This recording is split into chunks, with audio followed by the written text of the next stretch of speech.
وقت جب دنیا سو جاتی ہے اور ایک چور چپکے سے کسی کے گھر میں گھس جاتا ہے، سوچتا ہے کہ اس کا پلان پرفیکٹ ہے، پر کیا ہو جب اس کے سامنے خدا کا خوف کھڑا ہو جائے۔ ایک پرانی مسجد، ایک تلاوت کی آواز اور ایک سایہ جو اس کے دل کو چھو جائے۔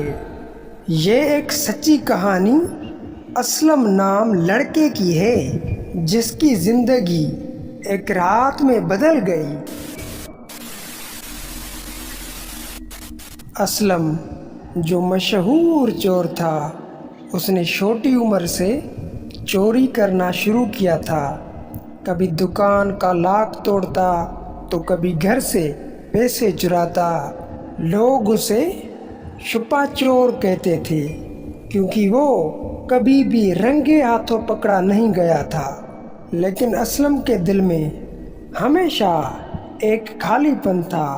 اس کی امی اسلم کو کہتی، اسلم ایک دن اللہ تجھے جواب دہ کرے گا، پر اسلم ہنس دیتا اور اپنی امی کو کہتا، امی اللہ کے پاس میرے لیے وقت کہاں ہے۔ پھر ایک دن اسلم نے ایک بڑے گھر میں چوری کرنے کا سوچا۔ وہ گھر شہر سے دور ایک جنگل میں تھا۔ اس گھر کے پاس ایک پرانی مسجد بھی تھی۔ گاؤں والوں کا کہنا تھا کہ اس مسجد سے رات کو عجیب عجیب آوازیں آتی ہیں، اس لیے کوئی بھی وہاں رات کو 12 بجے کے بعد نہیں جاتا تھا۔ اسلم نے سوچا، یہ تو میرے لیے اور بھی آسان ہو گیا، کوئی بھی رات کو وہاں آئے گا ہی نہیں، میں آسانی سے چوری کر کے نکل سکتا ہوں۔ رات کا 1 بج رہا تھا۔ اسلم نے کالا ماسک پہنا، اپنا چھوٹا بیگ اٹھایا اور اس گھر کی پیچھے والی دیوار سے چڑھ کر اندر داخل ہوا۔ گھر میں اندھیرا تھا، صرف ایک کمرے میں ایک چھوٹی سی بلب جل رہی تھی۔ اسلم نے جلدی سے لاک پک سے الماری کھولی۔ الماری میں سونے کے زیور، پیسے اور ایک قرآن پڑا تھا۔ اسلم ہنس کر بولا، یہ سب میرا ہے۔ پر جیسے ہی اس نے وہ زیور اٹھائے، اس پرانی مسجد سے ایک تلاوت کی آواز گونجی۔ اسلم کا ہاتھ رک گیا۔ اس نے سوچا، اتنی رات کو مسجد میں کون ہے؟ اس نے کھڑکی سے مسجد کی طرف دیکھا۔ مسجد کا دروازہ کھلا ہوا تھا اور اندر ایک مولانا اکیلا تلاوت کر رہا تھا۔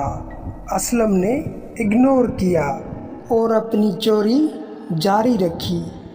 پھر اسے ایک ٹھنڈی ہوا محسوس ہوئی۔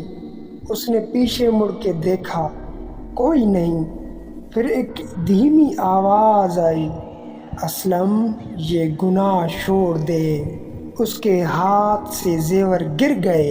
اتنے میں اسلم کا دل زور سے دھڑکنے لگا اور وہ گھبرا کر کمرے سے باہر نکلا، پر مسجد کی تلاوت ابھی بھی گونج رہی تھی اور آواز اور بھی تیز ہو گئی تھی۔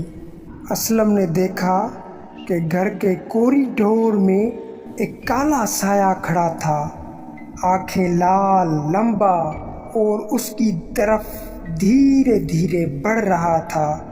اسلم کے منہ سے چیخ نکل گئی، پر اس گھر میں کوئی سننے والا نہیں تھا۔ وہ بھاگ کر گھر کے دروازے تک پہنچا، پر دروازہ نہیں کھل رہا تھا۔ تلاوت ابھی بھی گونج رہی تھی اور سایہ اس کے پیچھے تھا۔ اسلم کے دماغ میں امی کی بات یاد آئی، اللہ کا خوف دل میں رکھو۔ اس نے اپنے گلے میں امی کا دیا ہوا تعویذ چھوا اور سورہ فلق پڑھنا شروع کیا۔ اس کے لفظوں کے ساتھ سایہ ایک زوردار چیخ مار کر غائب ہو گیا۔ مسجد کی تلاوت بھی اپنے آپ رک گئی اور اس گھر کا دروازہ اپنے آپ کھلا۔